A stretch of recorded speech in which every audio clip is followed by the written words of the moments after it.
Bismillahirrahmanirrahim. Assalamualaikum warahmatullahi wabarakatuh. Waalaikumsalam warahmatullahi wabarakatuh. Ustaz, Alhamdulillah. nunggunya lama nih kita nih. Ingin ngobrol ini. Iya. Alhamdulillah. Sibuk sekali berarti sekarang ya. Ya, alhamdulillah dengan segala karunia kita manfaatkan Amin, insya Allah. waktu Insya Allah. dengan baik. Ya, kami ini acaranya di dalam warung konservasi. Betul. Selama bulan puasa tentunya. Iya. Menyesuaikan dengan hikmah puasa. Iya. Yang kita sebut dengan Ramadan hijau. Ramadan hijau, iya. Artinya kita mengarah kepada ini, ada kawan-kawan nih. Jangan aja hijaunya hutan katanya. Jadi green forest kan. Iya. Tapi hijaunya juga lifestyle. Lifestyle, Nah, ya. Karena itu juga berkaitan dengan apa namanya, langitnya tuh bersih. Iya, Blue iya, sky. Betul. Iya. Iya.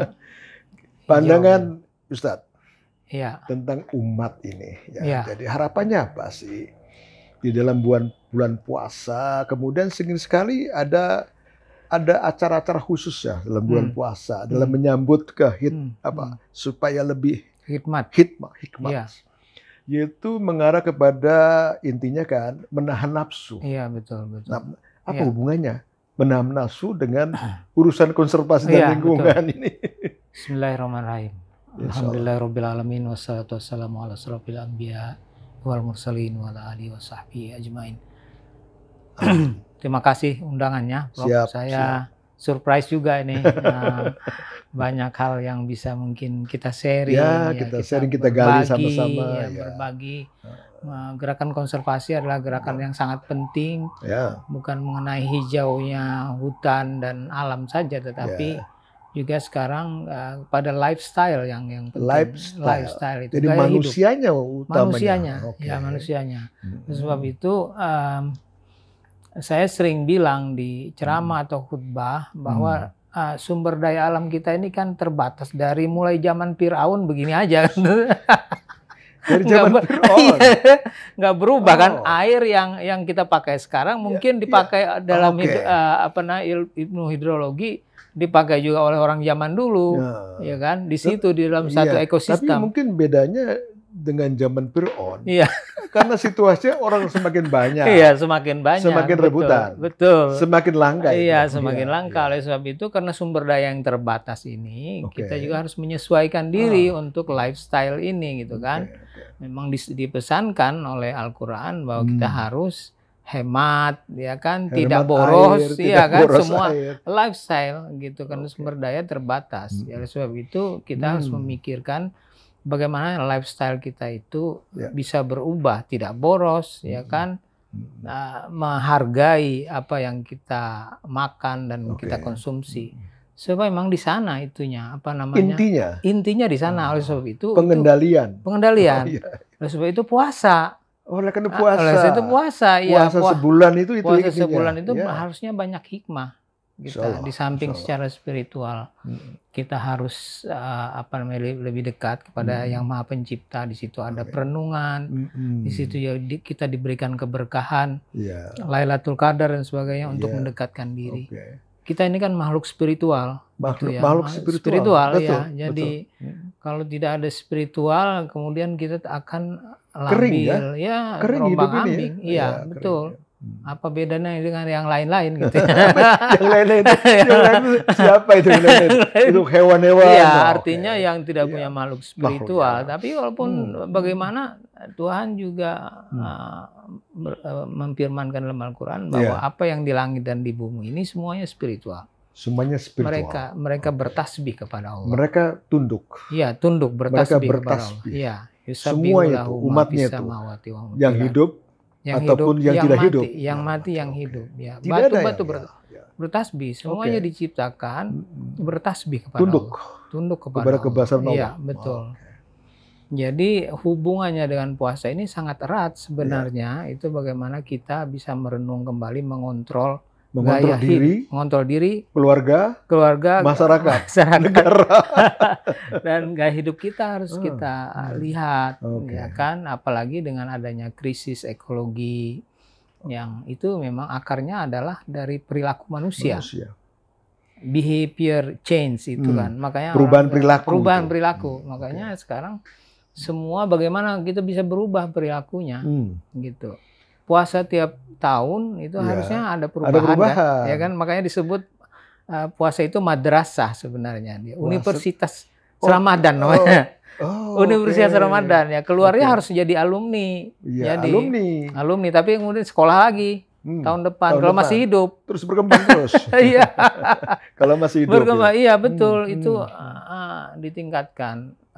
Kita secara spiritual memperbanyak zikir, membaca Al-Quran, salawat. Selama bulan puasa. Selama bulan puasa kita kan tidak biasanya ekstra puasa, itu kita sholat malam, qiyamul lail, taraweh, yang 21 ya sampai malam kita juga kemudian tahajud gitu ya. Ini sangat menarik karena di dalam bulan puasa itu diturunkan Al-Quran. Dalam bulan puasa. Dalam bulan puasa, ya kan? Syahrul Ramadan allazi unzila ilaihi fihil Quran hudal linnas. Petunjuk kepada manusia. Di mana itu Al-Quran diturunkan? Di dalam gua, Prof. Di gua mana itu? Di gua Hiro. Di gua Hiro. Dan itu kan artinya di nature, Prof. Di alam. Di alam. Artinya kedekatan Nabi sebagai makhluk Allah, makhluk Tuhan, dia melihat bagaimana bertafakur melihat alam semesta itu yang tadinya bertasbih kepada Allah. Disitulah kemudian ada refleksi, ada konektivitas antara manusia dan alam. Dengan alam. Nah, kalau bicara konservasi kan banyaknya konservasi sudah muncul alam. Itu, iya. Tapi alam. Artinya begini tadi kembali bahwa Al-Quran itu diturunkan ya. Artinya itu kan menganut asas keamanan ya.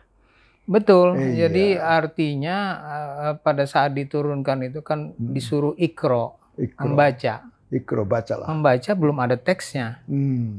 Apa yang dibaca, gitu kan? Sehingga yang dibaca sebenarnya semesta, kondisi sosial, gitu ya. Kondisi perilaku manusia tadi ya kan, ikronya begitu. Ini ikro lah, hai Muhammad. Ikro ya Muhammad. Jadi ikro. Sama Nabi Qari, saya nggak bisa baca. Nabi Umi. Ya, ikro bismi rabbikal ladzi khalaq. Ya, ikro, bacalah atas dengan nama Tuhanmu yang menciptakan. Yang menciptakan. Ya, ini jadi dalam sekali jadi pemahaman terhadap tauhid di situ. Siapa yang menciptakan sebenarnya, kemudian diturunkan Al-Quran itu pada bulan Ramadan. Sebagai petunjuk. Hudal linnasi wa bayyinatin minal huda wal furqan. Jadi banyak hal sebenarnya Al-Quran kita paham bahwa sangat komprehensif, mengajarkan mengenai alam semesta, ayat-ayat banyak sekali, ada ribuan ayat, kemudian mengenai hukum, mengenai bagaimana kita bermasyarakat, ya, kemudian ekonomi, semuanya yang rahmatan, semua ilmu ada di situ. Semua itu pusat ilmu ya Al-Quran. Dan paling penting kita sebagai konservasi, kita harus memahami bahwa ciptaan Tuhan itu ada yang tekstual, ada yang aktual. Ada yang tekstual, ada yang aktual. Apa bedanya tekstual dan aktual? Tekstual itu artinya ayat-ayat Al-Quran secara tertulis. Ya, yang disebut dengan ayat-ayat kauliyah. Kalau yang satu yang aktual itu kauniyah. Alam semesta. Quran mengatakan mengenai air di dalam Al-Quran, ya kan? Airnya yang mana ya? Air yang kita lihat sehari-hari itu. Artinya itu juga ayat yang diciptakan oleh Tuhan. Jadi konektivitasnya jelas. Gini ya, ketika itu saya membacalah biodata dari seorang ustadz. Itu lahir di tengah hutan Kalimantan Tengah, kota kecil di sana ya. Lalu di sana ada kawasan taman nasional yang ujungnya bagaimana melestarikan orang hutan, terutama orang hutan. Begini, karena daerah kecil, tempat kecil, memang saya itu ingin sekali belajar bahasa Inggris, sebenarnya ingin melatih bahasa, dan memang sungai masih bagus di sana. Sungai apa namanya itu? Sekonyer. Saya ingat Sekonyer itu. Saya di belakang rumah saya juga ada sungai kecil yang saya bisa melihat ikan pelangi. Sekarang udah punah. Sudah punah itu. Sudah punah. Saya sangat mencintai bermain di alam gitu. Kemudian saya tahu ini ada tempat namanya Camp Liki. Camp Liki ya. Sampai sekarang masih ada? Masih ada, ya, masih ada. Di sana ternyata ada proyek Orangutan Research and Conservation Project, ORCP. Penelitian konservasi orangutan. Orangutan, ya, riset dan penelitian. Jadi long term kata Piro. Jangka panjang. Ya. Dulu saya waktu SMA senang sekali ke sana. Kebetulan memang ada lomba karya ilmiah remaja kan waktu itu. Jadi kita diminta oleh Kemendikbud itu kalau ada siswa SMA yang berprestasi ilmiah dan menulis karya dikasih ilmiah, tempat. Ya, dilombakan di Jakarta. Saya nulis paper. Kemudian Birut menjadi mentor saya. Jadi karena juga banyak peneliti asing di sana, saya juga bisa belajar bahasa Inggris. Di situ saya memahami konservasi dan beliau kasih buku-bukunya. Itu tentu saya ada disertasi adaptasi orangutan di Tanjung Puting. Beliau menulis di situ bahwa orangutan sangat aneh sekali. Dia bilang orangutan tahun 70-an saya masuk ke Sungai Sekonyer. Orangutan itu dekat, tidak mau lari kepada melihat manusia. Ya sampai sekarang yang liar. Itu kenapa dia bilang? Karena orang Melayu tidak memburu orangutan. Orang Melayu karena prinsipnya artinya mereka beragama Islam. Tidak mengkonsumsi orangutan gitu. Sehingga orangutan tabu buat mereka. Itu yang disimpulkan. Jadi orangutan dekat dengan manusia. Artinya harmonis waktu itu. Sama dengan kita melihat Bengkantan segala macam kan. Iya. Kalau kitanya amannya dia. Ya, ternyata memang ada hubungan dengan ajaran bahwa dalam Islam itu tidak boleh kan mengkonsumsi primata, harimau, orangutan, binatang-binatang yang bertaring dan berkuku tajam, termasuk yang dua alam, kemudian amfibia dan sebagainya tidak boleh dimakan. Itu menyebabkan survival yang tinggi terhadap satwa-satwa itu, spesies yang ada itu. Itu kan tadi mengutip ayat-ayat kauliyah dan ayat kauniyah. Tadi dilihat orangutan, bekantan itu ayat-ayat kauniyah. Itu kan berarti suatu persoalan hukum. Hukum di alam ya. Ada gerakan-gerakan spesies, ada gerakan air, gerakan udara, bagaimana harmonis antara spesies dengan alam, kan antara dia dengan mereka sendiri. Itu hidup harmonis. Kenapa umat manusia sulit untuk harmonis seperti itu? Ini pertanyaan yang sangat menarik. Kenapa manusia? Ya itulah manusia sebenarnya dikasih keleluasan, tetapi dia juga dikasih amanah, diberikan amanah sebenarnya. Dikasih keleluasan dan dikasih amanah. Dikasih amanah. Jadi sebenarnya di dalam Al-Quran juga ada ayat-ayat kosmis mengenai perjanjian manusia dan Tuhan kan. Ya kan, seperti di dalam surat dikatakan bahwa Inna aradnal amanata 'alas samawati wal ardi wal jibal wa bainaha wasfaqna. Ada perjanjian antara manusia dengan Sang Pencipta? Ada. Ada. Jadi sungguhnya kami ingin dalam satu ayat itu dikatakan Allah ingin menurunkan amanah itu kepada gunung, kepada laut, kepada bumi, tetapi mereka enggan mengemban amanah itu. Supaya memelihara bumi, memelihara kehidupan, memelihara ciptaan-ciptaan Tuhan, maksudnya gitu. Mengemban amanah. Inna aradnal amanata 'alas sama, langit, wal ard, wal jibal, bumi dan jibal dan gunung. Kemudian, jadi artinya diciptakan oleh Allah. Juga dikasih amanah juga mereka. Tidak mau menerima amanah. Ya, tetapi tidak mau menerima amanah. Tidak mau menerima amanah. Mereka takut mengkhianati amanah itu. Itu dalam tafsir Ibnu Katsir ada. Sebaliknya manusia menerima amanah itu. Ini kawan-kawan. Ini beda utama nih. Ya, tanggung jawab. Kalau amanah kan artinya tanggung jawab. Ya kan, kalau kita dikatakan kita harus tanggung jawab dengan sumber daya tadi. Apa itu amanahnya apa tuh? Ya mengelola bumi dengan baik. Sebagai sebuah tanggung jawab. Jadi amanah dari Allah adalah kau kelola baik. Dengan baik. Dengan sebaik-baiknya. Dengan sebaik-baiknya. Aku berikan sumber daya. Ada langit, ada bumi, ada macam-macam. Kau jaga itu. Itu amanah. Tapi manusia menerima itu, tetapi tidak melaksanakan dengan sebaik-baiknya. Dan makanya dikunci dalam ayat itu, innahu kana juluman jahula. Ya, gimana itu? Sesungguhnya manusia itu sangat jalim dan bodoh. Jadi kalau yang tidak menerima amanah dengan baik, dia jolim dan bodoh. Artinya memang konyol sekali kalian konyol begitu sekali kan? Kalian itu, gitu.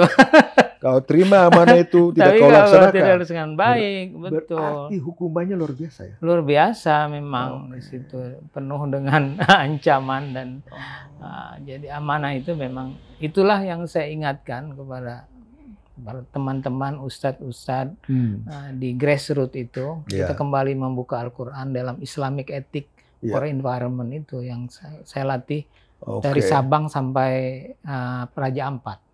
Sudah sampai Raja Ampat ya. Papua sana. Sampai Papua, iya. Baik, ini saya membaca beberapa buku ya. Ya. Ini tulisan Ustadz Fahrudin. Ya. Mangunjaya. Alhamdulillah. Seorang doktor. Iya. Ini salah satu judulnya adalah Generasi Terakhir. Iya. Kenapa disebut generasi terakhir? Ini mengambil pidato Sekjen PBB waktu itu. Sekjen PBB. Iya. Tahun berapa? Antonio Guterres tahun 2019 kalau tidak salah di pidato beliau. Jadi pidato beliau adalah we are the last generation who can who can halt this climate. Gitu dia bilang. Jadi kira-kira begitu. Jadi kalau kita tidak berbuat sesuatu untuk lingkungan dengan lebih baik, gitu. Siapa lagi nantinya kan? Siapa lagi karena kita udah terakhir nih masalahnya. Kita terakhir dari nabi terakhir, gitu kan? Nabi akhir zaman. Kita juga ditantang gimana kita bisa merubah nggak itu mengenai tantangan iklim, menurunkan emisi. Jadi isunya adalah perubahan iklim. Perubahan iklim kalau yang di sini. Dianggap itu sesuatu yang menghantui. Iya, betul. Umat dan bumi. Dan bumi. Isinya. Dan manusia ya. Saya melihat ada juga ya tulisan-tulisan Ustadz Fahrudin mengenai perubahan iklim. Iya, betul. Di sini tercakup atau ada chapter yang lain? Mengenai ini sebenarnya saya menggabungkan mengenai perspektif Islam, dunia Islam dan perubahan iklim. Dunia Islam dan perubahan iklim. Dunia Islam dan perubahan iklim. Jadi ada perubahan iklim, ada upaya-upaya dunia Islam seperti Islamic Declaration on Global Climate Change yang kita buat di Istanbul. 2015 kita submit itu ke Perjanjian Paris, di komitmen dari para sarjana. Pak Din Samsudin waktu itu datang. Yang itu yang mewakili Indonesia. Betul. Saya drafting team di situ, jadi hanya ada sekitar 7 orang drafting team dari Malaysia, dari Turki, dari UK, dari Maroko, ada dari Saudi Arabia juga. Itu satu deklarasi yang dihasilkan oleh umat Islam berarti umat Islam dari berbagai negara. Dari berbagai negara dan kemudian mendeklarasikan satu bentuk deklarasi, dokumen karena mengantisipasi situasi perubahan iklim. Perubahan iklim global. Dan itu disebarkan dulu di email ada disebarkan kemudian bagaimana responnya menjadi satu deklarasi. Ada sultan, ada para sarjana. Itu saya sangat serius nih dengan deklarasi itu. Nah, deklarasi itu berarti deklarasi umat ya, umat Islam, Muslim.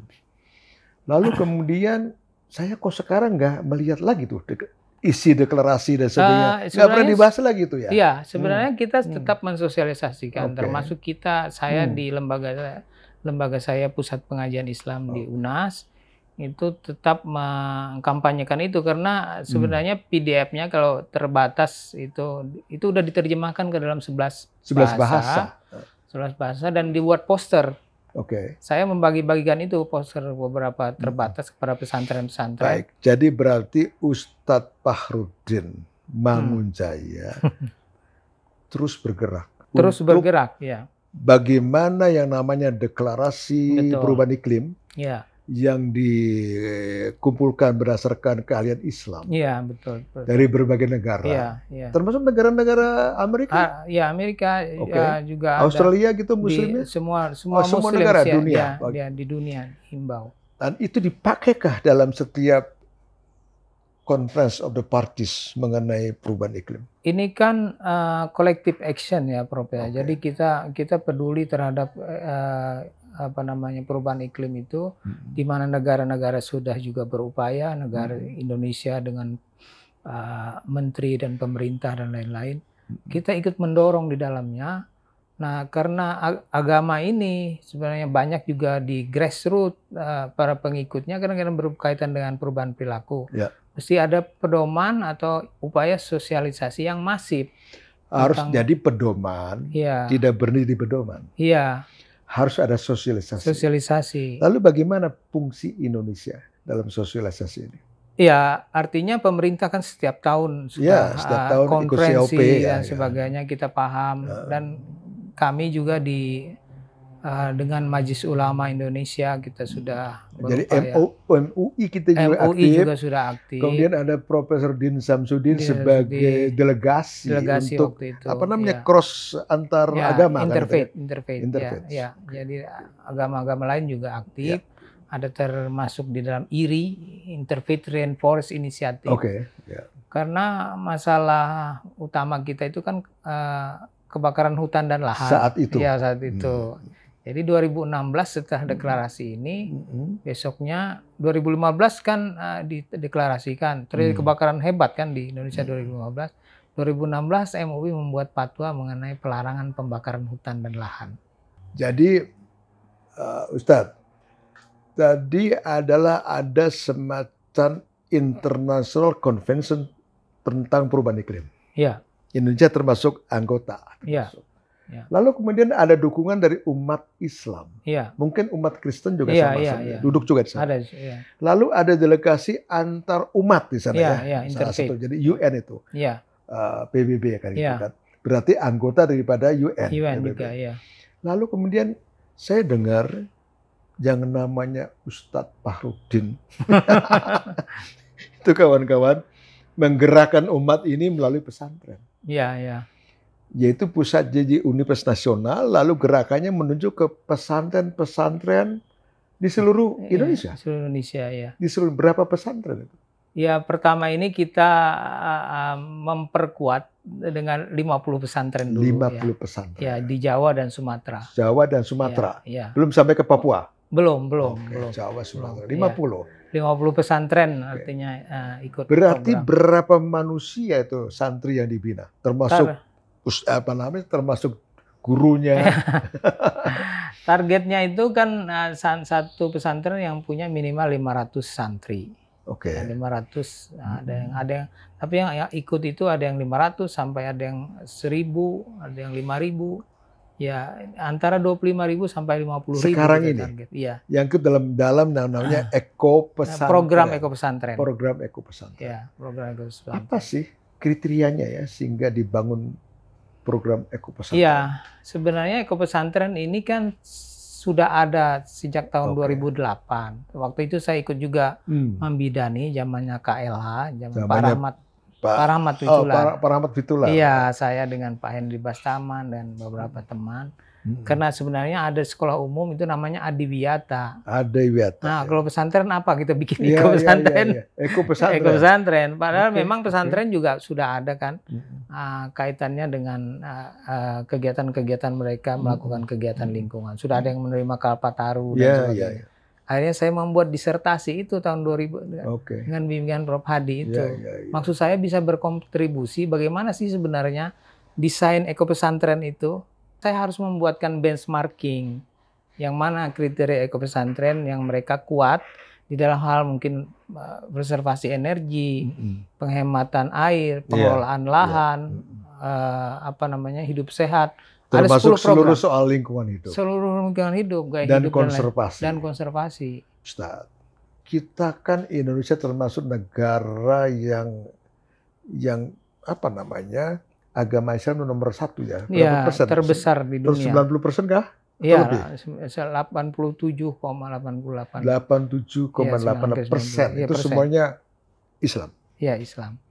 Kenapa kerusakan terus terjadi ya? Padahal tadi ya diturunkan Al-Quran, janji sama Allah. Ya ini kan kompleks. Semuanya kita ingin terlihat baik, tapi mungkin harus segala lini kita harus segala ini kita gerbuk. Ya, kita lakukan. saya melakukan apa yang saya bisa gitu kan. Ya, internal kan? Internal yang saya bisa. Misalnya dari kampus kita ada pengabdian, ada penelitian, kemudian ada pengajaran, gitu kan. Ada pengajian. Ada pengajian, pengajian Islam konsentrasinya kepada environment and Islam gitu. Nah ini cukup banyak modul-modul yang kita buat. Sudah banyak dan ada ribuan. Namanya pusat studinya apa itu? Center for Islamic Studies, Pusat Studi Islam. Islamic Study di Inus Nasional. Hebat ya itu ya. Iya. UNAS ini saya sangat UNAS bangga itu sekali. tahun 85 itu Sultan Takdir Ali Sabana yang mendirikan. Iya, saya ingat banget itu. Iya, Sultan Takdir. Saya ingin masuk kepada soal studi mengenai keislaman. Iya. Di UNAS. Iya. Pernah dihitungkah berapa persen dari total mahasiswa yang mengambil research mengenai pesantren Islam? Kita kan sekolah umum ya, Prof. Jadi studi Islam itu di sana semacam center of excellence saja. Jadi tidak ada semacam jurusan atau apa yang seperti di UIN kan sebenarnya harusnya di UIN ada. Ya, studi environment dan sebagainya. Tapi kita ini ya karena saya sudah lama bergelut di bidang ini dan jejaringnya ada gitu. Kita teruskan dengan studi juga. Ada beberapa mahasiswa yang kita ajak untuk tesis tentunya. Saya membimbing mahasiswa. Ini kan kalau ada proyek yang terkait dengan implementasi kan harus kita monitor. Ya, impact-nya dan sebagainya. Perubahan perilaku. Ya. Jadi, bagaimana kriteria dibangun? Iya, bagaimana kriteria dibangun, bagaimana monitoring dan sebagainya kan bisa lihat statistiknya, kualitatif, kuantitatif itu di situ. Kawan-kawan, ini suatu hikmah dalam bulan Ramadan kita berdiskusi bersama saat ini, tentunya bersama Ustadz Bahrudin. Ustadz muda, asal Kalimantan, jadi di sana itu hutannya luar biasa kan gitu kan. Lalu kenapa sih ujungnya mengambil jurus-jurus konservasi dan lingkungan? Iya, saya kira 90% terpengaruh oleh Biru Tegalikas karena Biru itu sangat berpengaruh terhadap hidupnya Ustadz. Saya ingat beliau kan punya perpustakaan, saya belajar luar biasa itu orang profesor. Prof, saya bilang saya mau biasanya kita disuruh ke hutan kan. Rudi mau kemana hari ini? Tahun berapa saya itu? Tahun 81, 82. Rudi mau kemana? Saya tidak. Saya mau belajar di perpustakaan. Kalau begitu jadi sitting scientist. Dia bilang.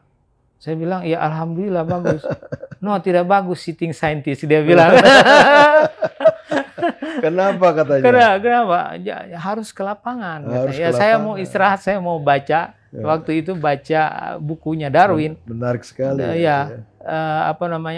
Survival of the Fittest itu saya. Survival of the Fittest. Iya, Darwin. Karena kan kita belajar juga biologi di kelas 2 itu kan ada di bab terakhir itu mengenai evolusi. Ini kawan-kawan juga ingin siapa itu Birut Baldikas? Iya. Jadi nanti saya kasih introduction sedikit bahwa saya sangat melindungi dia ketika saya menjabat di KLH. Karena seorang asing berkebangsaan Amerika Amerika. Lalu di tengah hutan sekian tahun mengabdikan diri buat Indonesia. Betul. Mempelajari orang hutan. Perilaku. Dan terus terang aja dia sampai nikah sama tukang pemanjat pohonnya. Iya, betul. Namanya siapa itu ya? Bohab. Jadi Bohab itu nikah sama profesor, bayangin aja. Sampai punya anak. Iya, betul. Sampai punya, dan anaknya saya kira udah bintang film yang tercantik dan terdaga itu. Cakep-cakep sekali, luar biasa itu. Dan sekarang Ibu Birut sudah kembali. Iya. Nah, insya Allah lah diberikan kesehatan ya. Iya. Ya Pak Ustadz. Bagaimana itu? Pengalaman-pengalaman di alam, lalu sekarang membuat suatu semacam quote-in-quote program studi keislaman.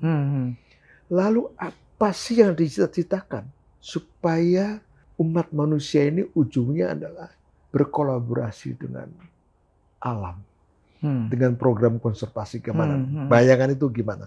Sehingga konsentrasi di situ. Iya, saya kira menarik karena kita kan sebenarnya makhluk yang tidak selamanya hidup di bumi ini. Kemudian kita harus memahami bahwa kita tadi mendapatkan amanah, kemudian menjaga amanah itu dengan baik. Dan konsep-konsepnya kita harus pahami dari Al-Quran itu. Konsep yang dimiliki oleh manusia tentu ya. Iya betul. Menggabungkan antara ayat-ayat kauniyah dan ayat kauliyah. Iya. Berarti kita di tengah-tengah nih. Iya betul. Tengah-tengah untuk memberikan suatu keputusan, tindakan agar supaya alam ini sejahtera, lestari. Iya. Sampai sejauh mana sekarang gitu ya? Observasi para ustadz ini sejauh mana nih terhadap mekanisme ini kan itu kan terus terang aja saya bangga sekali sekarang masjid penuh. Iya betul. Pengajian penuh kan gitu kan. Tapi alam rusak kan gitu kan. Ini apa gimana nih kondisi ini ya? Itu memang harus dipahami bahwa basicnya itu adalah kita di dalam menggunakan sumber daya alam gitu. Kita udah tahu kalau misalnya dari hal yang kecil saja makan harus kita habiskan gitu kan. Jangan makan seenaknya lalu sisa. Dan sisa ya kan. Kemudian kalau ada sisa kita kasih ke yang lain. Jadi sesuatu yang sebenarnya dengan prinsip-prinsip lingkungan itu sudah ada. Itu juga sebenarnya anjuran agama gitu ya. Itu anjuran agama. Dan kita kan hanya merumuskan ya apa yang kita temukan di alam itu. Seperti Prof membuat perumusan-perumusan. Membuat buku-buku, menulis. Ya, kita akan menjadi apa yang menjadi fakta-fakta di alam. Kemudian kita ukur, kemudian kita menemukan hukum-hukumnya. Lalu itu itu sebenarnya basic manajemen kita kan. Kenapa kita kemudian membuat pemodelan dan sebagainya? Apa pengaruhnya? Kemudian inferensi apa yang akan kita peroleh dari itu? Gimana prediksinya? Kan sudah dibuat seperti itu. Tetapi kan manusia kadang-kadang berlebih-lebihan. Kenapa itu ya? Kenapa manusia itu seperti itu? Oleh sebab itu harus tunduk dong sama Sang Pencipta. Iya betul. Oleh sebab itu kita semua akan diberikan hukum. Gimana hukum, penegakan hukum. Penegakan hukum yang di manajemen juga gitu ya. Lihat alam, lalu ada do and done, undang-undang. Iya betul, undang-undang, ada hukum dan sebagainya. Di situ ada aturan. Jadi aturan mainnya kan sudah ada. Ya sebenarnya yang kalau kita pahami bahwa kitalah yang melanggar aturan itu. Iya, berarti aturan-aturan yang sekarang diciptakan manusia.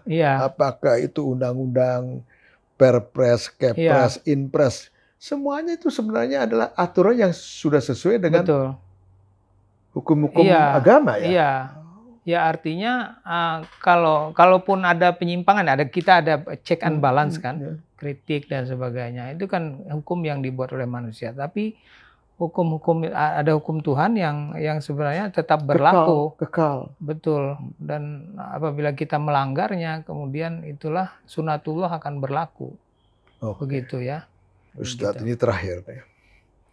Kan selalu berhadapan dengan umat nih. Betul. Ketika memberikan ceramah di masjid dan sebagainya. Apa yang tertangkap reaksi dari mereka terhadap konservasi alam dan lingkungan hidup? Ya, beberapa yang saya amati dari training itu, mereka merasa bahwa hal ini sebenarnya mengagetkan mereka juga. Apanya yang mengagetkan? Jadi di dalam pelatihan mengenai Islamic Ethic for Environment, jadi etika Islam untuk lingkungan, kita membuka teks ayat-ayat Al-Quran yang terkait dengan bagaimana memahami Tuhan. Membuka kepada wawasan mereka. Ini ada fakta kerusakan. Ada fakta kerusakan, kemudian paham Tuhan, paham ciptaan Tuhan itu sebenarnya seperti apa. Mereka kaget. Mereka akhirnya memahami antara teks dan konteks. Jadi baru kita putarkan slide. Ini loh yang disebut fasadat fil ardi. Jadi kerusakan di muka bumi yang dalam Al-Quran katakan 14 abad silam ini. Pencemaran, tanah longsor, kebakaran hutan. Itu ada slide-nya, kita udah ada slide-nya. Iya, itu berbagai teknik, slides, ajaran dan sebagainya. Lalu ada ukuran impact-nya kepada mereka. Iya, mereka menyadari beberapa orang diantaranya bercerita kepada saya sekarang sudah berpikir kalau mau nebang. berpikir dan berubah ya. Saya kalau mau nebang pohon aja sekarang saya mau pohon kecil di pesantren, saya berpikir nih sekarang katanya, karena ternyata dia ikut bertasbih kepada Allah kan gitu. Tasbih. Iya. Saya kembali ke tasbih. Iya. Jadi tadi kan sebelumnya Ustadz mengatakan mempelajari orang utan. Bagaimana pagi-pagi bangun, mencari daun, mencari buah, kemudian mencari air, dia bergerak. Ya. Lalu kembali lagi sorenya di sarang dia. Iya. Apakah itu bertasbih? Iya betul. Itu kan mereka sunatullah dan mereka itu diciptakan sebagai companion.